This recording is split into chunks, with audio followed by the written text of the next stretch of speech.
When you sent me packing down Green River Valley, I knew Hey, this is Adam with Mile High Stash. I'm recording in my new home. It's in Boulder County still, but a little up the road in Longmont. And I'm looking out at a beautiful baseball park right outside my window. My guest today is the great singer-songwriter Cary Morin, a native of Montana who's lived in Colorado for a long time now. Cary plays what I'd call folk blues with as much John Prine as John Lee Hooker, and a real, big sky, sweeping, wide open feel to the songs. That makes them feel like movies. The way Emmylou Harris and Lyle Lovett write and record.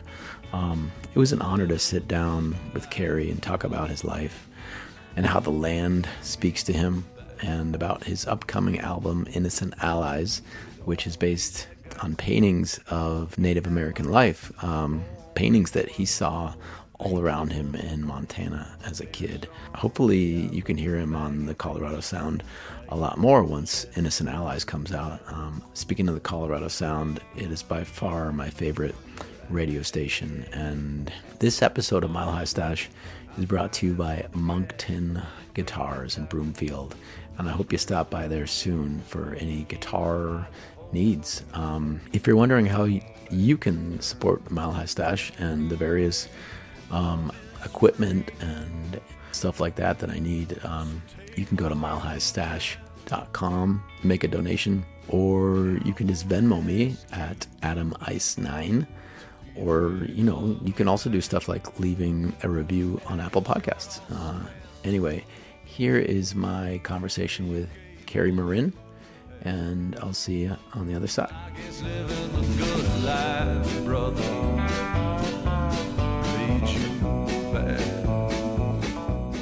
Moncton Guitars has been selling vintage guitars, amps, and effects for 31 years and now has a brick-and-mortar shop conveniently located between Denver and Boulder, just off Highway 36 in Broomfield. In addition to a fine selection of vintage and used gear, Moncton Guitars also carries new equipment from major brands like Epiphone, Guild, and Marshall, along with a great selection of Colorado-built instruments. Moncton also offers accessories, lessons, and inexpensive but expert repairs and setups. So check out monctonguitars.com today for more info, or just stop by. That's MONKTON Guitars in Broomfield.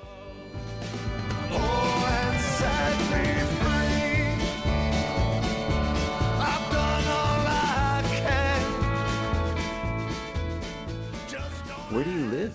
Fort Collins, yeah. Yeah. Mm-hmm. How'd you end up in the fort?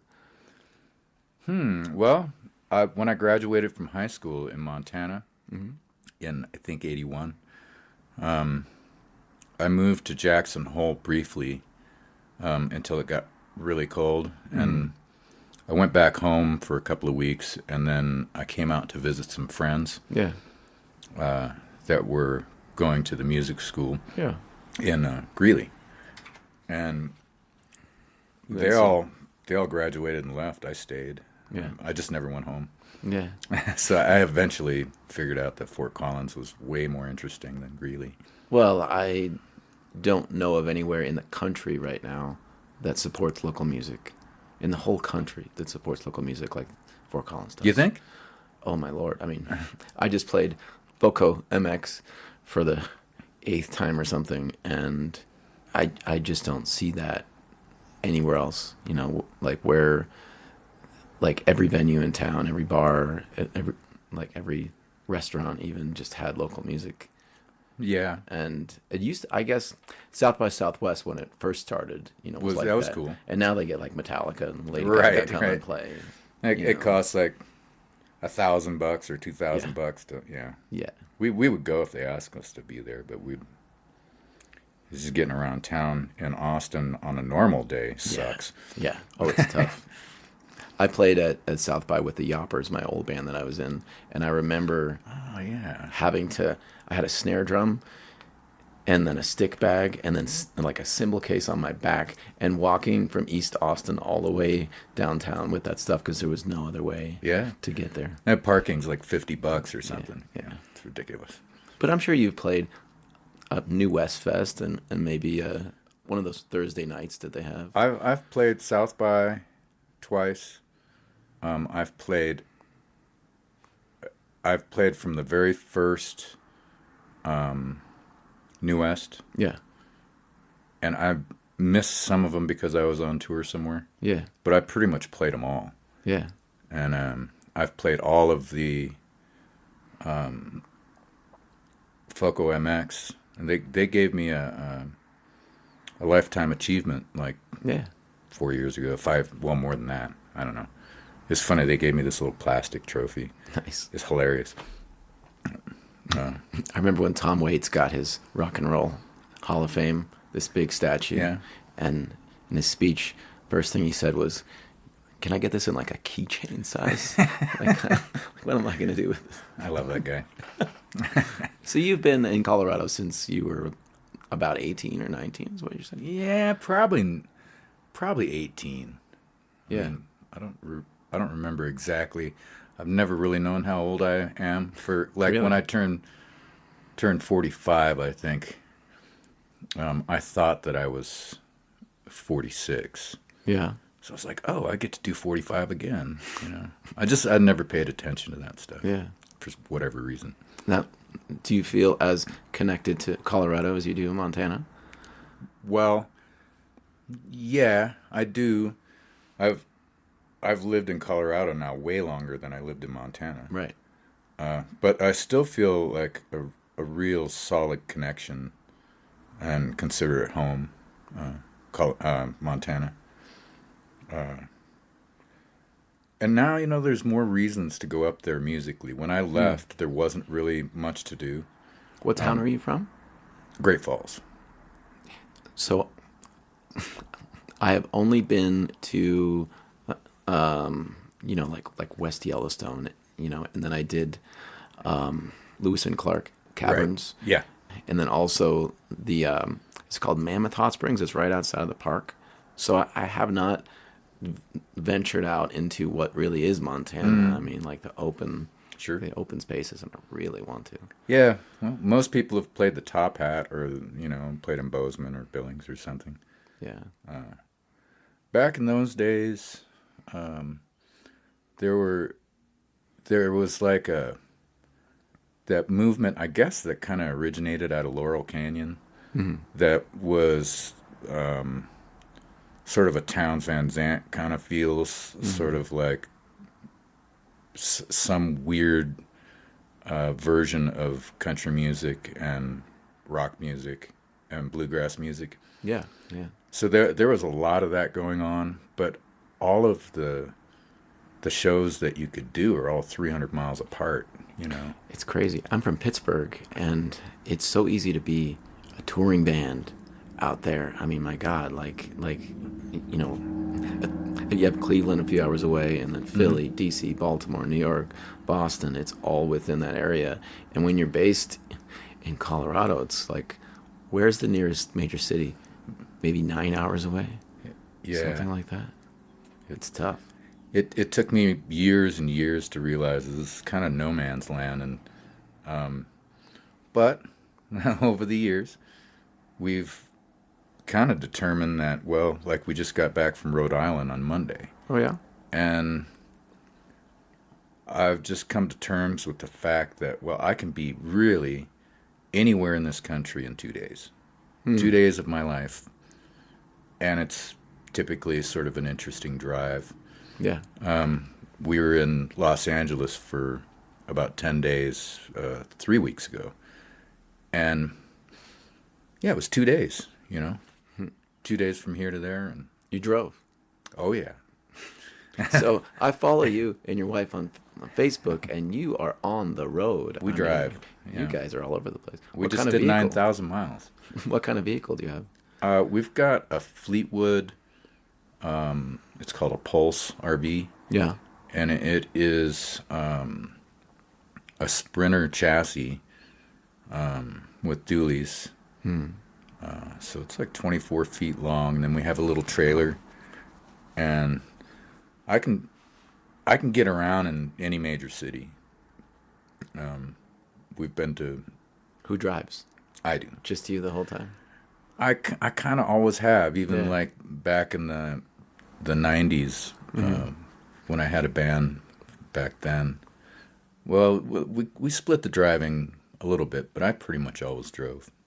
Most of the shows that you're doing are as a duo, like without drums and bass and stuff like that. Now, but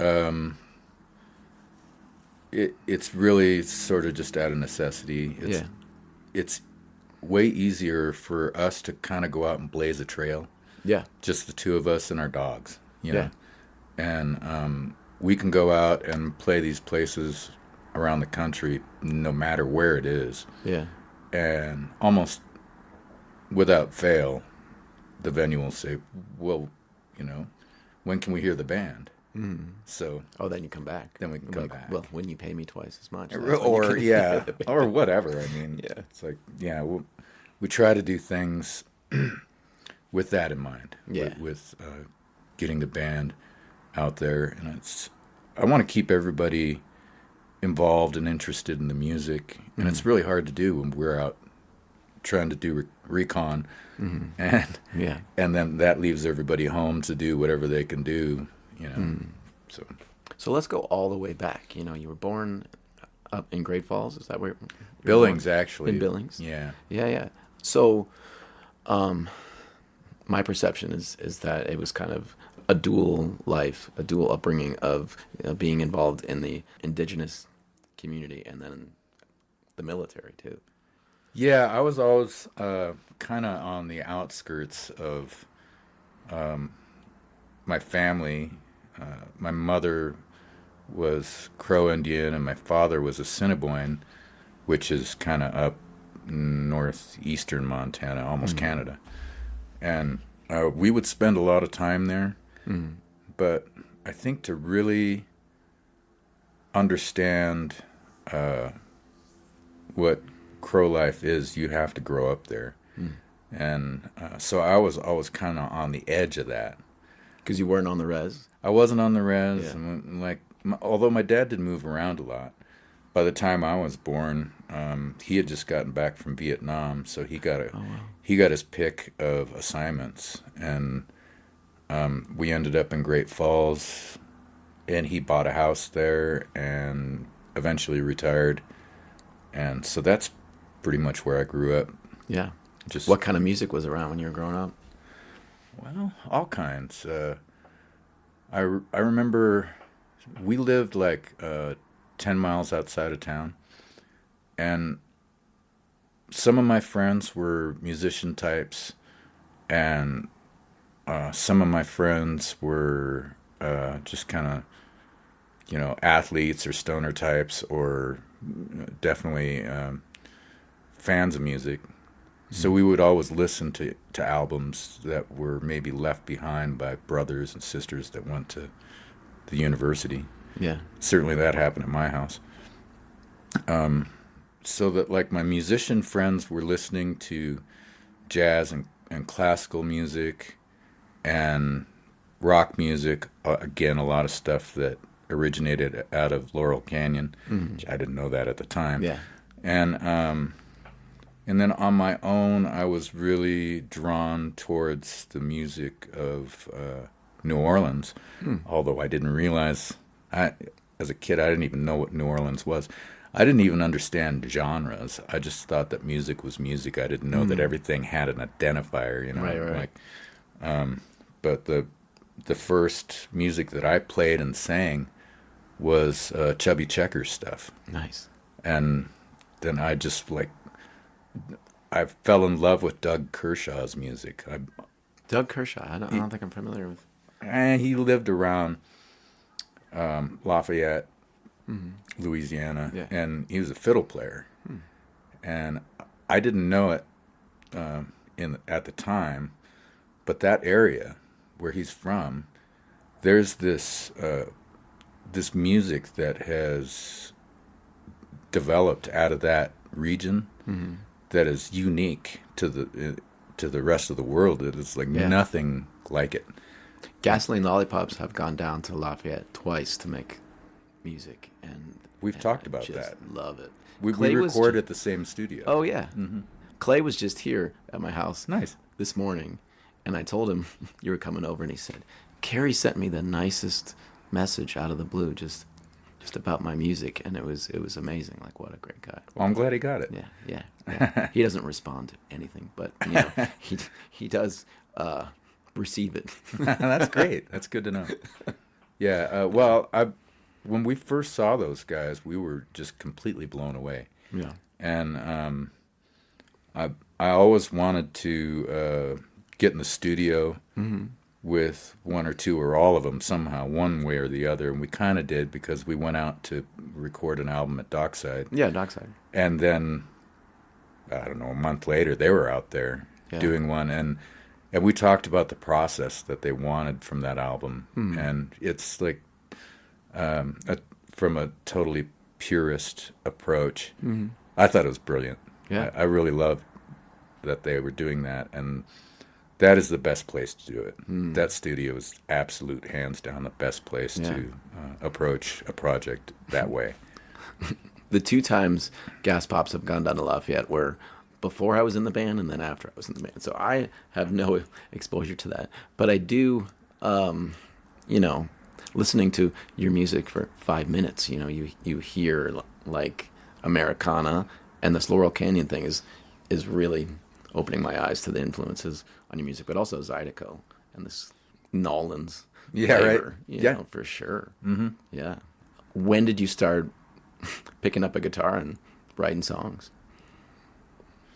Well, I must have done that pretty early on. I think it was probably however old you are when you're in like 5th grade, something like that. There was a guitar left behind when my oldest brother went to college, and my dad always had guitars laying around.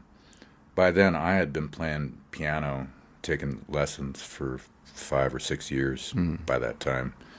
So I remember my mom started me on that when I was in either kindergarten or 1st grade, I can't remember. And I hated it, but I didn't realize what the benefit was going to be decades later. You just thought it was work. Yeah, I didn't dig it, but I learned how to play by ear because I had a really terrible piano teacher, the very first one, and I would watch what she did, and then I could do it, but I didn't really. I guess I didn't have the discipline to learn how to read as well as I should have. I kind of learned, but it kind of didn't make sense to me most of the time. But it still gave you background for when you picked up a guitar, I could just pick it up and play it. Yeah, it was pretty easy. And so, I was when I started writing songs, probably 5th or 6th grade, something like that. And then, again, those albums that were left behind were all like CSN and Emmylou Harris at all? Yeah, Emmylou Harris, Cat Stevens, a lot of the folk stuff that was sort of on the edge of being rock. So I was really interested in harmonies. I was really interested in acoustic guitar. I was always on the quest for an electric guitar tone. I never really knew how that was achieved. I thought it was all pedals or something. Right. There was, as far as people in town, the players that worked in the clubs, that was strictly country music. And they would play like whatever the popular country music is, and then classic country tunes. Johnny Cash and Hank Williams. You name it. Yeah, and Oak Ridge Boys. And like the current music, which was really not interesting to me at all. But I always liked Patsy Cline and like Willie Nelson and older stuff. Well, the 80s was when this whole like Ameripolitan country stuff started. And that was even, before the Garth Brooks and Alan Jackson stuff. But it just had country sound, but then the production, the engineering was this sheen, this like 80s sheen, which when you look back, you're like, how did Willie Nelson get into that? Because he even like made stuff like that. Well, I blame it on the advance of electronics, because I think that at that time, stereo effects were becoming available, and when you put on headphones and played a keyboard or plugged your headphones into an effects processor for a guitar, everything sounded so cool, you know, but it was damaging. That music's so dated now. It's just a lot of stuff from the 80s, like me and Clay always talk about how, like, Born in the USA, that's a really good example of this album that has incredible songs, like, that are buried beneath this production. And, you know, Willie Nelson and lots of other people in the 80s also engaged in this ridiculous engineering, but the songs beneath them are still fantastic. You know? Indeed. Yeah. So it sounds like you even recognized that when it was happening. Yeah. You know, it was a lifetime quest to try and figure out how it's done. Yeah. I think that I could always hear what was going on. I could identify like the bass lines, and I could identify what the guitar was doing and kind of separate everything in my head and keyboards, and even if it was buried under strings and a bunch of nonsense. Yeah. But it was really the way that it's laid down, and the microphones and the gear and the simplicity of it. Yeah. I didn't know how to achieve that. I was probably already doing it because I had the most basic stuff, doing the most basic things. Like a 4-track? Yeah. Or like even when I was in maybe grade school, I would record into a cassette player, and then play along with that and record into another one. So like one of those big red ones with a handle. Sure, whatever was around. Yeah, you know? So I was multi-tracking Yeah. on cassette tapes. My mom probably had that stuff somewhere. Yeah. It maybe exists somewhere. Have you ever worked with an actual producer A couple times, on a record? I've only done it once, and depending on the producer, it's amazing. It opens your eyes to things like not only the arrangement of the song, but maybe something like maybe the drummer should use brushes on this song instead of sticks and things like that, you know. But if it's not a good producer, then you end up doing all the wrong things, you know. It's hard to say. I always put my faith in somebody else because I've been doing things the way I think it should be done with less than desirable results for decades. So I'll give it to somebody else for sure. We did it on Dockside Saints. Yeah. It's a beautiful sounding record. He did a great job, you know. And we did it on the one before that, which was When I Rise. Kim Stone helped me produce that one, and we recorded that over at E-Town when they just opened that studio. Yeah. It was brand new at that time. And then this last one, the album that's not out yet, I guess I more or less produced that one. Yeah. I didn't really have much guidance on that, but well, you've learned a lot over the years. So wouldn't you think? That was the guidance you got. You know. Yeah. I never know. But Trina Shoemaker really was the one that put it all together and mixed it. And so if anybody produced it, I would say she did, because she, even from Alabama, she would listen to things and say, you know, I think you need to sing this stuff with a better microphone. And so we figured out like where to do it, and she relayed what the chain that she wanted used with a specific microphone, and I went and sang all the songs again, you know, for a couple days. Yeah. And I wouldn't have done that without her advice. Yeah, you know? yeah. So I'm going to ask you all about that record and some other stuff. But first I want to ask you a really crazy question. Okay. This is, it's sort of the angle of the podcast. But, you spent a lot of time in Colorado, so I'm sure you could picture a very isolated mountain cabin somewhere. Been there. Yeah. Do you have a specific town that comes to mind when you think of that? Bond. Where is Bond? I don't think I know. It's kind of, what would it be? North of Vail. Okay. Yeah. Yeah. I always think of Ward. That's the first thing that comes to mind. There's cool stuff up that way too. Yeah.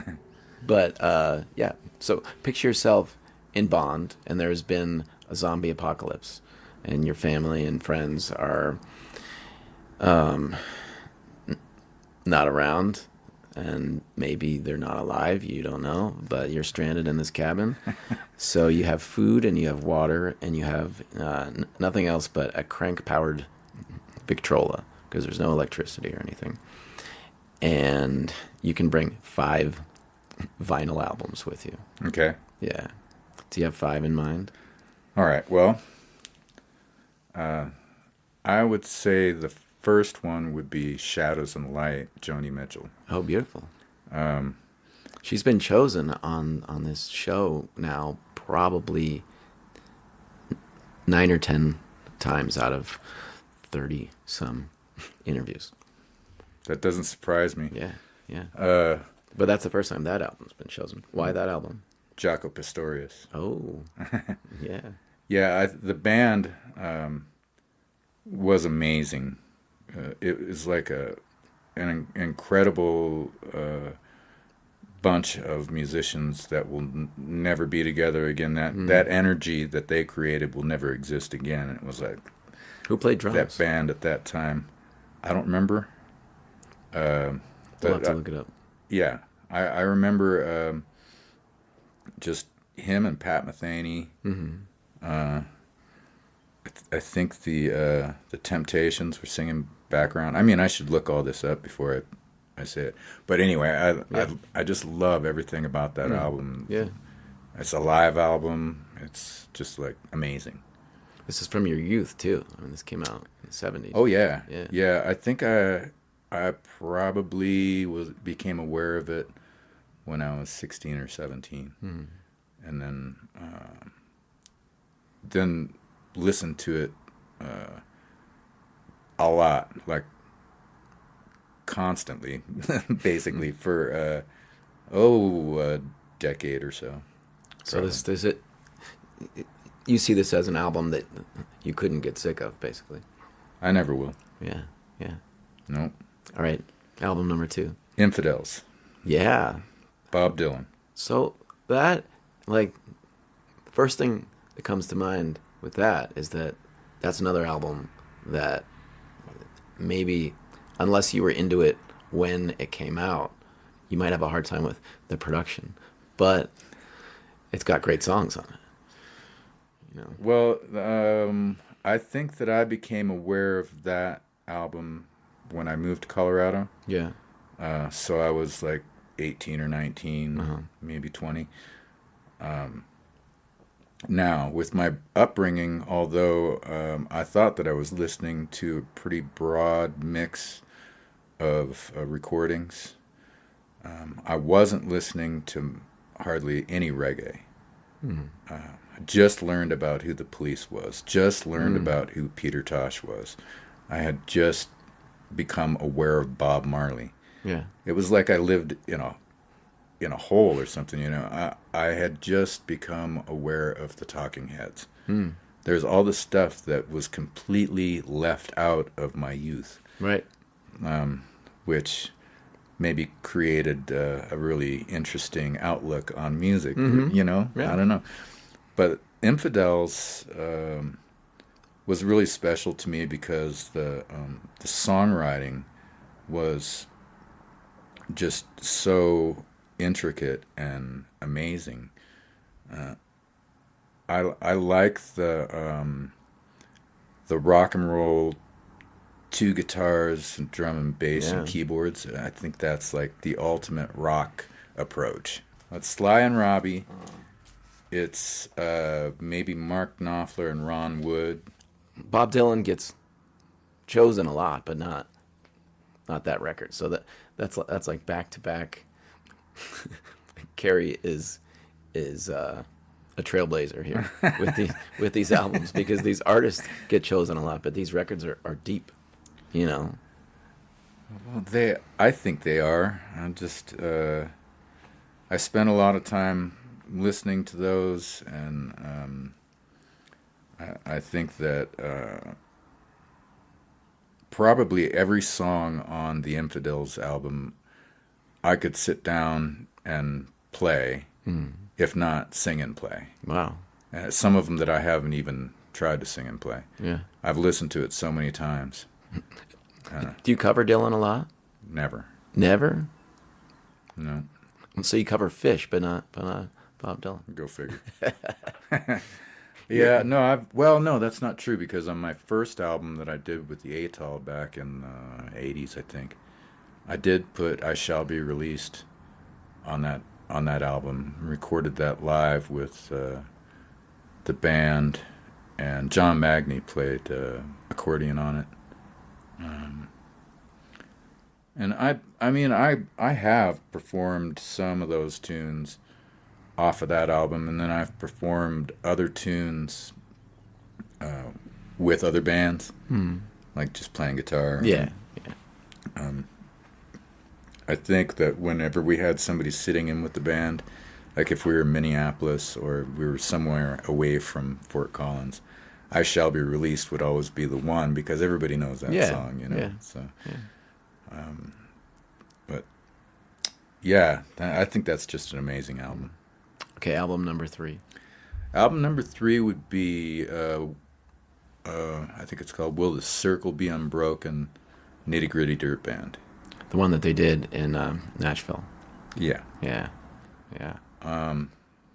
That one meant a lot to me as a child, because I was listening to a lot of new bluegrass at that time. I was fascinated with what Tony Rice was doing, Trishka, Hot Rise, Newgrass Revival. I thought all that stuff was just brilliant, and they were all like superstars to me. Yeah. And but that album was kind of took things back to its roots. Yeah. For me, you know. It's a gateway drug. Yeah, you know? exactly. But to hear Vassar Clements do what he does with a bunch of young guys, I just thought that album was brilliant. And I learned a bunch of those songs. Yeah. I think because of that album, not just that album, but that was one of the albums that really inspired me to use a guitar pick on an acoustic guitar and try and figure out bluegrass tunes and fiddle tunes and stuff. You know? Yeah. It was huge. That's kind of surprising to me, because your music doesn't have that much kind of fast-paced thing. It's got a groove. I mean, your music is so much about like a groove. Well, I was never any good at it. you just like. But you know, I was dreamer. Yeah, that's great. Yeah, and then you know, I get a chance to occasionally bump into some of those guys that were in that band. I've never met any of the old timers on that album, but I have been around some of the other guys and some of their children. Yeah. Now, and I always think back to that album and those days where I listened to it as the beginning of what my music would eventually become. That's where it started out as. Yeah. So the harmonies and the sort of country feel, and like the sometimes like the Travis style finger picking that pops out on that album every once in a while. And it's just a real heavy influence on me. Maybe not in the studio. I was resistant to go in with one microphone. Yeah. And The condenser. yeah.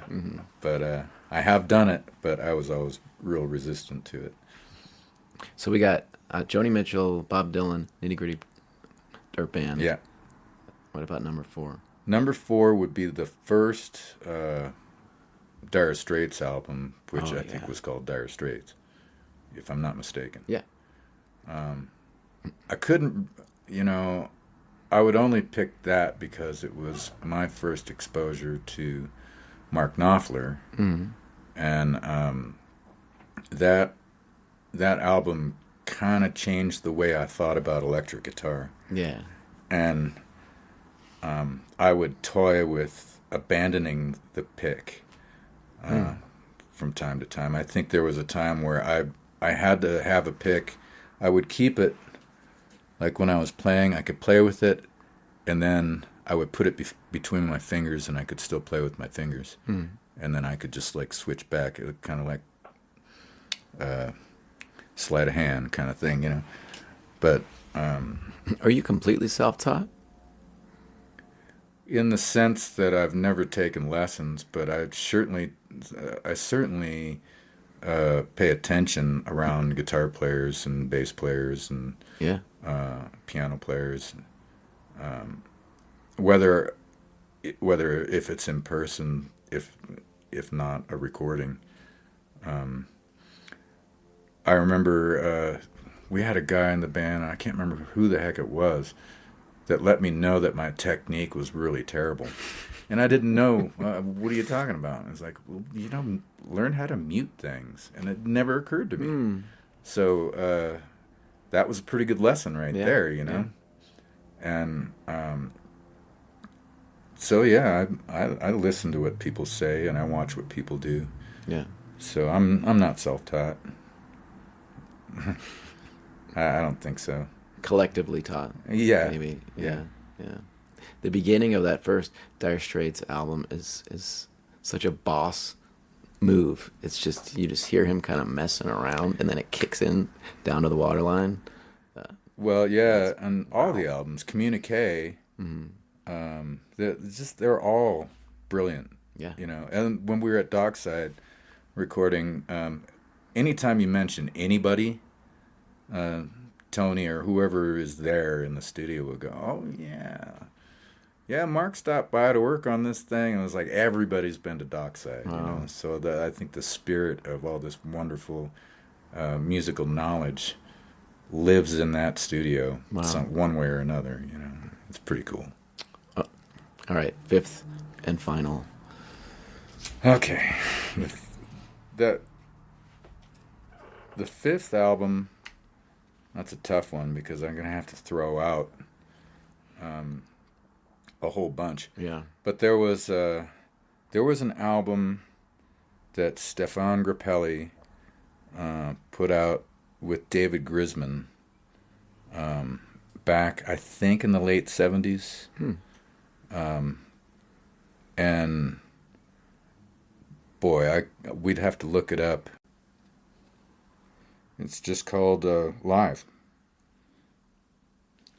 Stéphane Grappelli and David Grisman Live. So, since I got it here. Why this album? Because, I don't have to go through the players on that, but the musicianship and the command of the instruments that these guys had, and a lot of the band members were pretty young at the time, and it was totally 100% acoustic, and it was just astounding. And Grappelli, everybody's senior, and his musical history throughout the years was probably what influenced all these other guys that were playing this stuff that kind of turned into dog music that has now turned into whatever they call it, gypsy jazz. Yeah. That was one of my first exposures to that music that I can remember David Grisman had all kinds of interesting projects that he did, whether it was with Jerry Garcia, and then all these guitar players and different players throughout the years. It was always fascinating stuff, but it was always on the cusp of being jazz, or on the cusp of being bluegrass, or folk music, or acoustic music of some sort. It was really inspiring. Yeah. He really is, in that Venn diagram of a lot of different things. You have the 60s kind of jammy San Francisco stuff, and then the bluegrass, but then he also was really obsessed with Django. Yeah. As well. Yeah. So you are obsessed, or at least inspired by, these paintings that are the story of this new album that's kind of not out yet, and you're not sure when it's going to be out yet. But I want to hear about these paintings and how that inspired you. When I was a child, growing up in Great Falls, Montana, in the 70s, I guess, is when we arrived there, maybe 75 or so.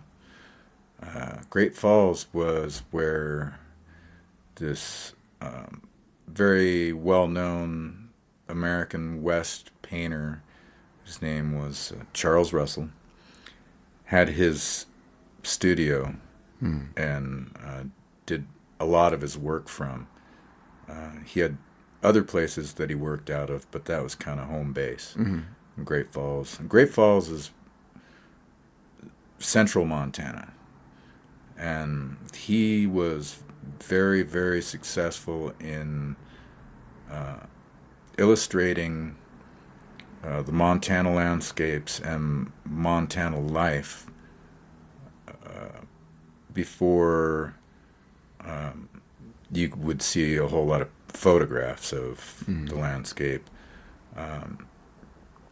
His paintings were used in magazines on the East Coast to describe what was going on in this mystical place called Montana, and inspired people to head west.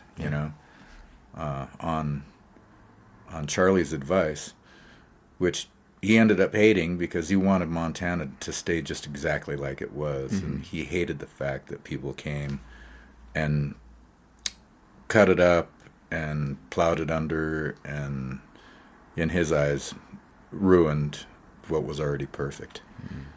But I grew up surrounded by his paintings. I went to Charlie Russell High School. Oh wow! I was like, didn't think much about it at the time, that how we were growing up in a place where we were completely surrounded by his work. It was everywhere. It was in our school. All of our parents had his prints or sculptures, or it was literally everywhere. I was all around town, the businesses. The state capitol has the most gigantic mural that he ever made in the chambers, in the Capitol. So a couple years ago, I was thinking about doing this project, and I was really interested more in a production style, and I was trying to think of a way to, how can I use this, present it, and use everything that I have at my disposal at home, because that's that time when we were all at home trying to figure out, what am I going to do, and when is this going to end? We had no idea. There was no expiration date. So I thought, I know all these paintings from when I was a child. My dad had all these books, Charlie Russell books, and I think my son had possession of a bunch of them. So I called him up and I said, hey, those paintings, all those books, could you drop them by? And he did. And as I started looking through these paintings, I remember all of them from when I was a child, and I would sit on the couch when I was, 11 years old, and thumb through these coffee table books of his paintings. And I remember knowing in some of the paintings what was going on from my native background. You could tell what was happening, and maybe to a non-native it wouldn't make any sense, but sometimes you can go, oh, I understand exactly what's going on there. Or just his depiction of that part of Montana, the surrounding area around Great Falls. I could look in some of these paintings and go, well, look at that. I know where this is, and I know where this is. Yeah. Well, my dad's house is right here, or would eventually be. So it's almost like we're in the paintings. He painted what turned out to be where I grew up, and I rode horses, and we were out in the middle of nowhere. It's just wheat fields. I would ride to no place in particular for hours, or get on a motorcycle and just go out into the fields and just wander around. He painted my childhood playground, essentially. So I looked at a lot of those paintings, and I tried to write the backstory to that moment that the painting depicts and what might have happened afterwards. And I did that, I don't know, 13 times or something. There's a couple of instrumentals on that album, and there's one cover tune. What's the cover? The cover tune is a song called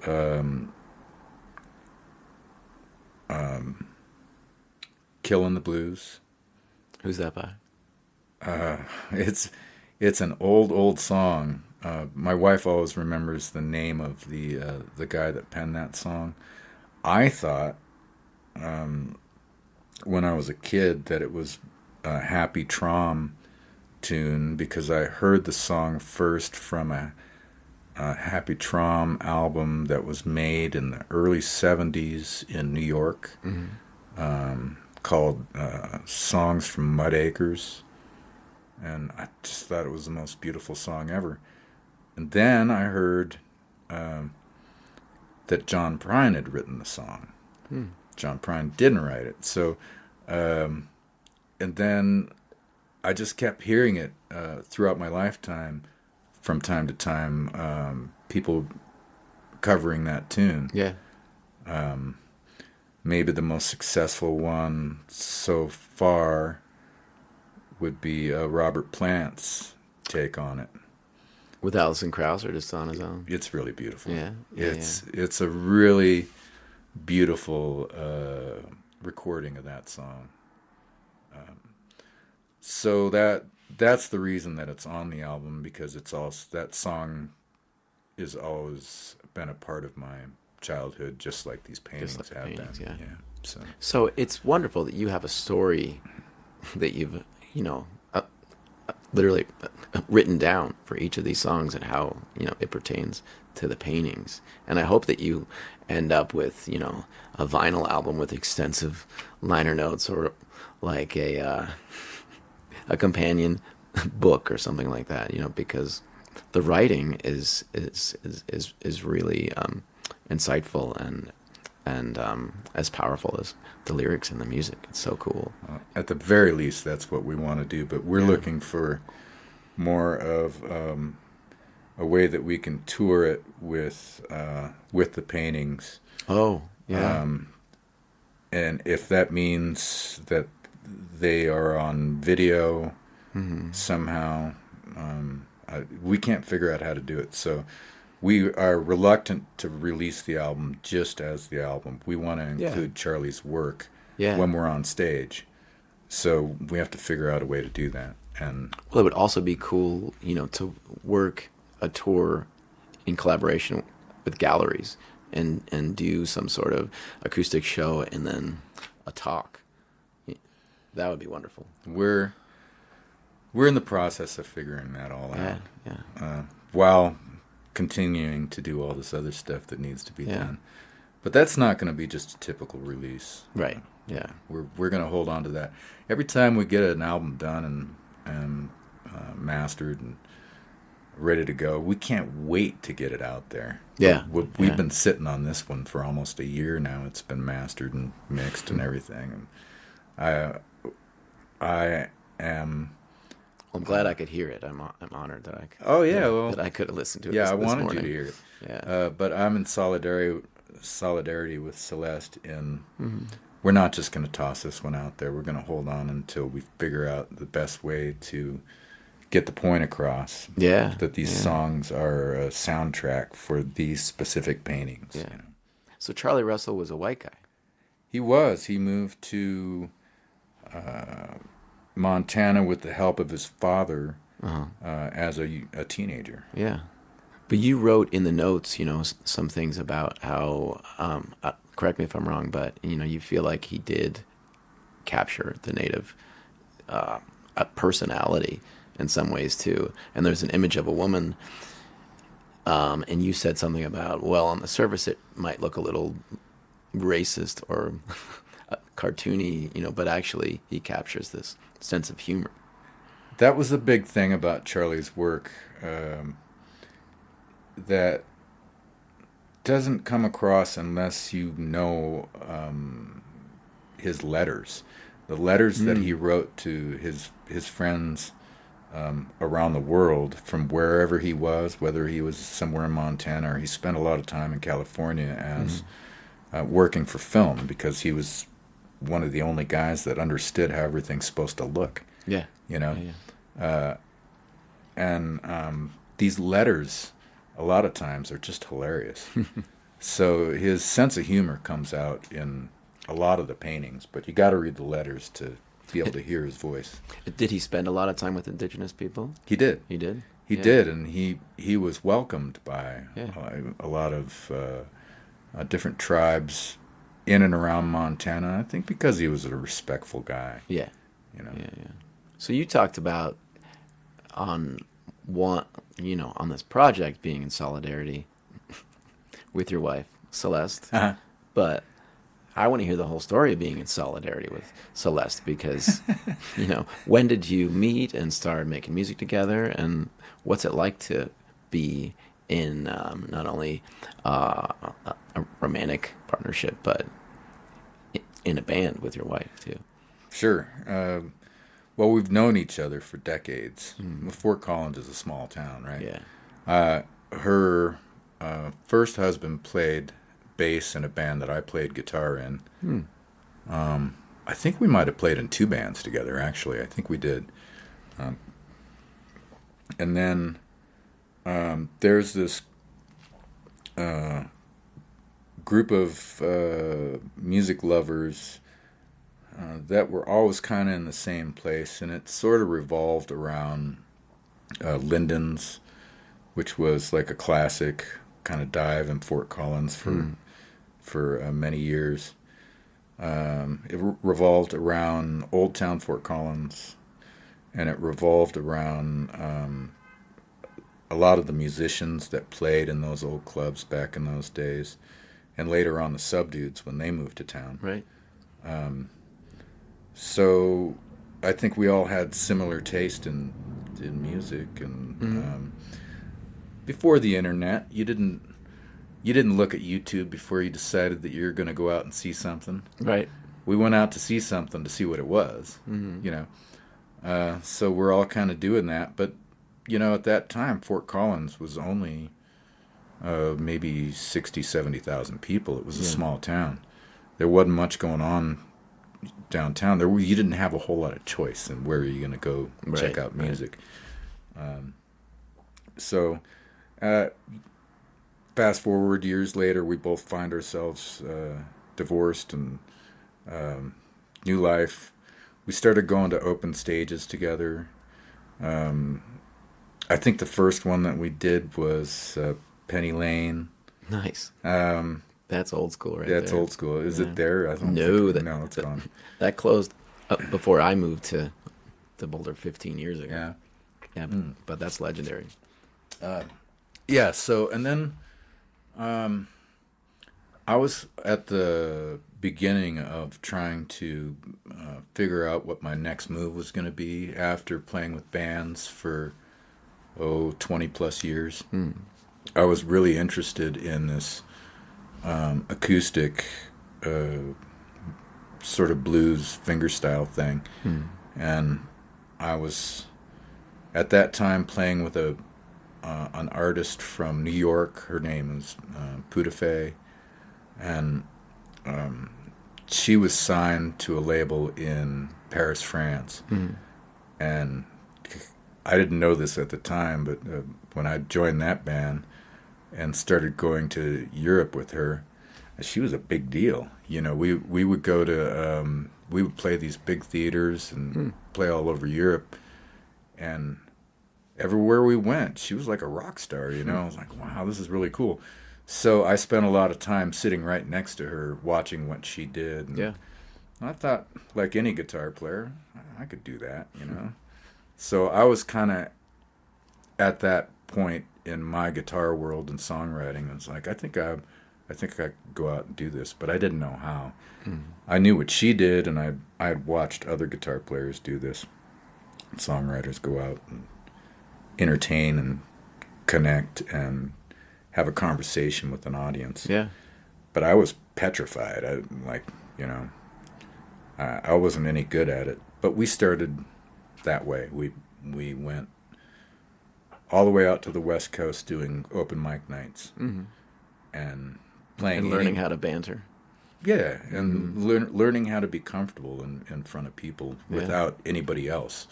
I had always played with bands, and so that was kind of my safety net. Yeah. But to stand up there with an acoustic guitar and do something that you're kind of not ready to be out there doing yet, you know, I was totally petrified. But we kept after it, and does she talk on stage a lot too? She does. Yeah. Well, at that time, it was just me. I was playing. She saw so many shows. She knew all the songs. Yeah. You know, so she's gotten up. Now we're a duo, and we went through the same thing bands go through. It's like, okay, we need this many songs to have this much material to do this many minutes. Yeah. And then, you know, there's always a big push for that. And then after you got that, then you can relax and kind of fine-tune the things that you do have while you're still adding. Work on your show. Songs, or you just wrote a song and want to add it. Yeah. So, yeah, we're trying to do that. And Celeste has become inspiring to me on stage, just like when I'm standing next to anybody, because she creates this opportunity to sing these cool lines that I wouldn't otherwise do, you know, and it's very inspirational. I love it. Does she write with you? We haven't written songs together yet, and that there are so many songs that I wrote like back in the day that never got published. And I didn't know what I was doing. I didn't have a record company. I didn't have hardly any advice. Yeah. I was just writing songs and then throwing them in the can and move on, you know. Right. And we're just going back and realizing how many songs there are that are already written that, you know, that aren't, I think they don't deserve to be in a garbage can. Right. Nobody's ever heard them, you know. Yeah. Let's give them a chance before we kill them. So I've spent a lot of time in New Mexico. That's where we were living when my daughter was born. Okay. And when I hear your music, I mean, I don't necessarily, this might sound weird, but it doesn't sound Colorado to me. It sounds very New Mexico. It sounds like what people in Santa Fe would just like, you know, jump at. Wow. Yeah. We did spend time there. I don't know how inspired I was by being around there, but I've always been, oddly enough, inspired by Nebraska. We just drove through there again last week, and there's just something about the way that it looks that takes me back to wonder what it must have looked like 300 years ago. Yeah. You know. You like wind? Well, not with the RV so much Right. anymore, unless it's behind me. Yeah. But I don't know. I think I find some of those landscapes really inspiring. And then, of course, when we go to Montana, I find that like a trip down memory lane. I think I'm going to go up there next week with a friend to take a look at some production things that he's got at different venues. Yeah. We're going to go look at the rig at Kettle House, and we're going to go look at some other sound rigs. Yeah. And but I get to take that drive, and take a look at these things, and especially with the new album that's not out yet, Innocent Allies. We're trying to still create a narrative for that.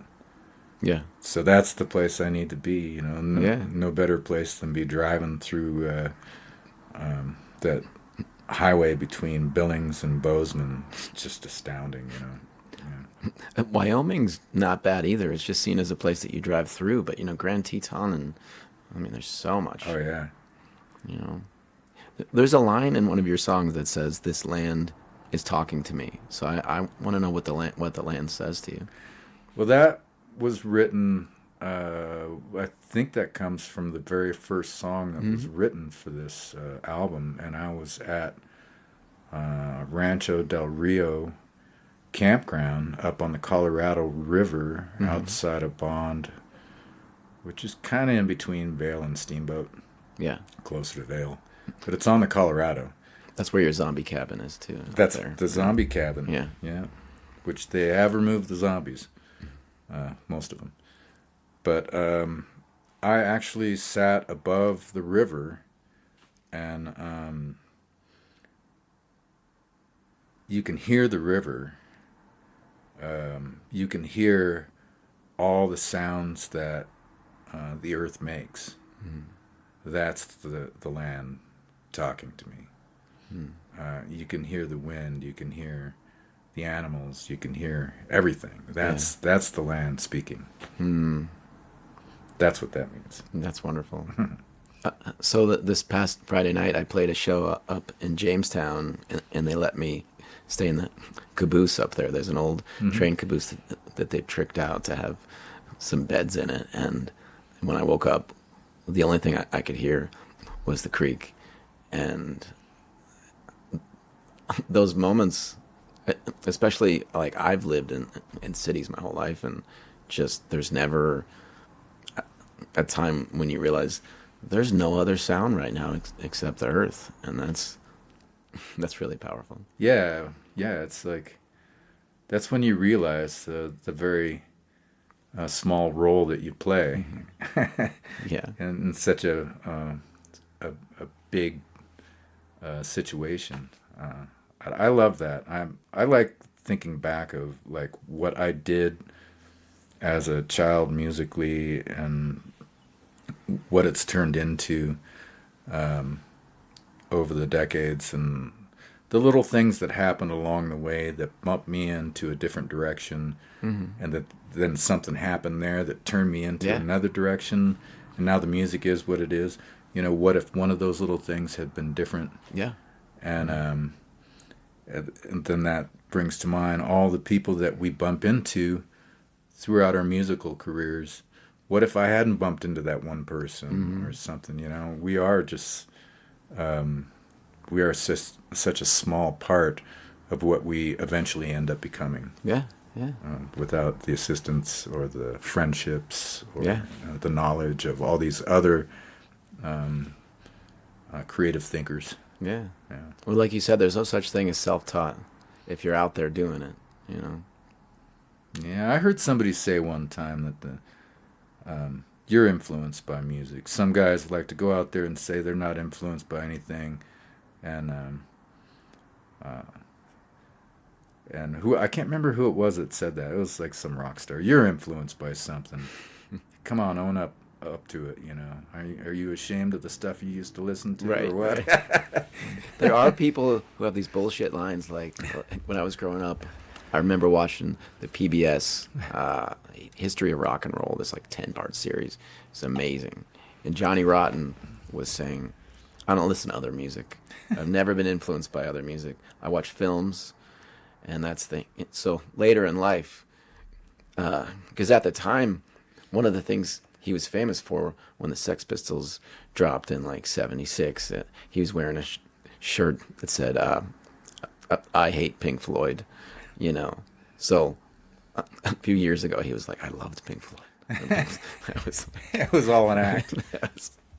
You know. Well, that band they had their literal 15 minutes of fame, right? That is one of the great rock and roll albums of all time, though. They only had one record, but goddamn, that's a great record. There were you see that, and that's another thing about I was saying earlier about growing up in Great Falls. I didn't know anything about what was going on in New York City. Yeah. I had no clue. Or London. Or London. You know, Yeah. I find out late in life. When we were just out in Los Angeles, I was like, I should have been out here years ago. I should have moved out here. Yeah. I found myself saying that actually to a friend of mine. I was on the phone and he's like, "What are you doing?" And I'm like, "I'm driving around in California. We got like 10 shows to do." And he said, "Well, how's it going?" I said, "I don't think I want to come home. Right. I think I want to move here." He's like, "Nah, you don't want to move there. You can go there anytime you want, you know." So now I've come down a little bit. Right. You know, I'm back in Colorado. It's like, yeah, he was right. I don't have to move there, and I can go there whenever I want. But I want to go as often as I can. Yeah. California is something else. There's nothing like it. Yeah. Do you feel a big... This might be just like out of left field nonsense, but do you feel a big kinship with Otis Taylor? I kind of do.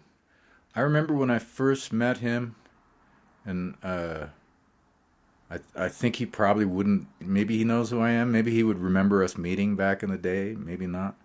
You two have both, you know, I mean, you both kind of do this roots blues thing, but with your own spin, you know, that includes so much life experience, pulling yourselves up by your bootstraps, you know, like just these decades of really like rich life experience. So I just see it a parallel. Well, I've been around him a couple of times, and I've visited with him, although he's not a very talkative fellow. No. I'm trying to get him to sit down here, but we'll see. I bet he'll open up, and Yeah. it'll probably be beautiful. And I've heard his recordings, and I've seen some of his shows. And when I first heard him, I was kind of on this quest coming out of that band in Europe that I was playing in, and I had this quest for being able to play one-chord songs with finesse. Yeah. And I recorded a bunch of stuff like that, and that wasn't like a rule or anything, but I thought, you know, I'm hearing all of this really fantastic, soulful, meaningful lyric content, amazing, all over one chord. So I think that brings out all the players. I'm going to have to make this pretty darn interesting, and it's going to have to come from my heart, because I don't have a lot to rely on otherwise. So that's what I got from Otis, is that he had that trance blues. Yeah, trance blues thing going on, and I thought that was just brilliant, and I love it, you know. Yeah. But I tend to move from thing to thing, Right. you know. So I abruptly moved from that to a Zydeco thing to country. Makes total sense, right? Yeah. I'm super excited for this new record, and for people to not only hear the music, but the stories behind the songs and the inspiration. It also seems like horses are a big inspiration for you. Well, horse culture among the Crow Indians and most native tribes is a huge thing. And in my childhood, it was a really big thing, and it was, maybe I took it for granted because there were always horses around, and we were always welcome to them. Whether it was at my grandfather's house, we spent a lot of time on horseback, or at my grandfather's cow camp, which was like way up in the hills in the mountains. We always had horses, and that's what we would do all day long. At my house, when I was growing up, my dad made sure that I had a horse. I had two. And so that's always sort of been part of my upbringing. And the name of the album is actually... It's entitled after horses. Yeah. An Innocent Ally. Yeah. So, yeah, I think that part of the album, like most of the parts, is I explain things as best I can, but I'm not an authority on anything, really. This is just my take on what his paintings mean to me, and what life in Montana meant to me, and looking back on it from where I am now. I think that I look at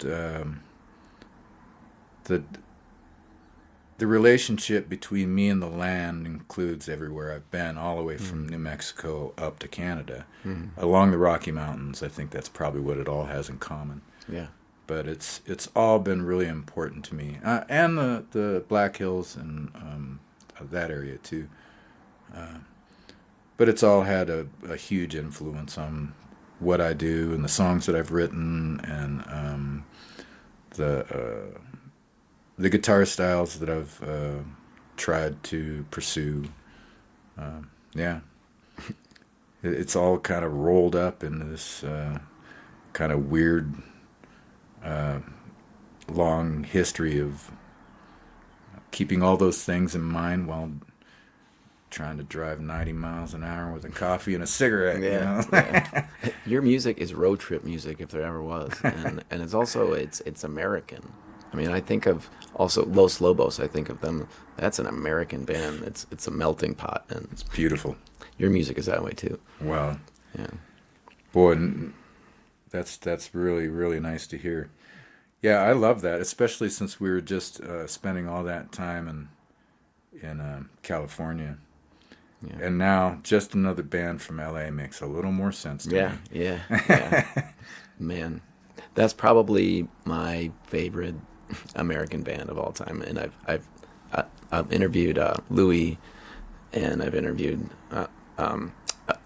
Steve Berlin, but I really want to interview Caesar and David. Yeah. Someday. Yeah, absolutely. I might faint though from I would starstruck. I opened a show for them at Washington's. Oh wow! And they smoke a lot of pot, apparently. I've heard. I didn't really see a whole lot going on, but there's probably a reason for that. I asked Nick Clark if he would come and play with me because I thought, I'm gonna open this show. It's a sold out show in a decent sized venue. What am I gonna do standing there by myself with an acoustic guitar for a whole set? So Nick was like, hell yeah, man, I'll come do that. So he played, I don't know, he played like 3 or 4 songs with me, which I guess that's half the set, right? Yeah. We showed up and we did sound check, and then their road guy showed up and he did sound check. And then we went down to the green room and hung out, and maybe we played some songs and had a PBR, and we got up to do our show, and the band still hadn't showed up. They didn't come to sound check. Wow. And then we got off stage. They still weren't there. And then... That's a James Brown move. Just roll up, get out of the... It was classic. Awesome. It was awesome. And then they showed up, and they had all these people on their guest list, and those people were downstairs. Yeah. partying and having fun, and they're really excited to see the band. And the band shows up, and they're in the green room for minutes, and boom, they're on stage, and it was a fantastic show. Yeah. No sound check, no nothing, just show up and do it. I'm like, man, these guys, you got to take a page out of their book. I mean, this is how it's done. They've been doing it for 50 years. It's astounding. So, yeah. Yeah. Well, thank you so much for sitting down with me, coming down to Boulder, and it's great to learn more about you. It was fun. Thanks for the visit. I'll give you another hour, then I gotta run, I gotta fly away. That was Cary Morin, or Morin, because it makes me think of the Bay Area, but it is Cary Morin, and he is a great Colorado singer-songwriter whose new album, Innocent Allies, is coming your way soon. You can check out Cary at carymorin.com. It's CaryMorin.com, or on all the streaming platforms. Cary's actually playing at Oscar Blues in Lyons this Friday night, July 14th, and I'm probably going to stop by because now it's right down the road from my new house. Hope you're enjoying the summer, even if you're in muggy Pittsburgh or New York or lush Colorado or France or England, somewhere like that. I will see you back here again next Monday, as usual, for another episode of Mile High Stash. I'm trying to go for a year straight. See what happens every Monday. We'll talk soon. So you wanna rise above duality, you wanna transcend day and night. Yes, I'm old-fashioned, I just don't share your passion for ever-changing eternal twilight.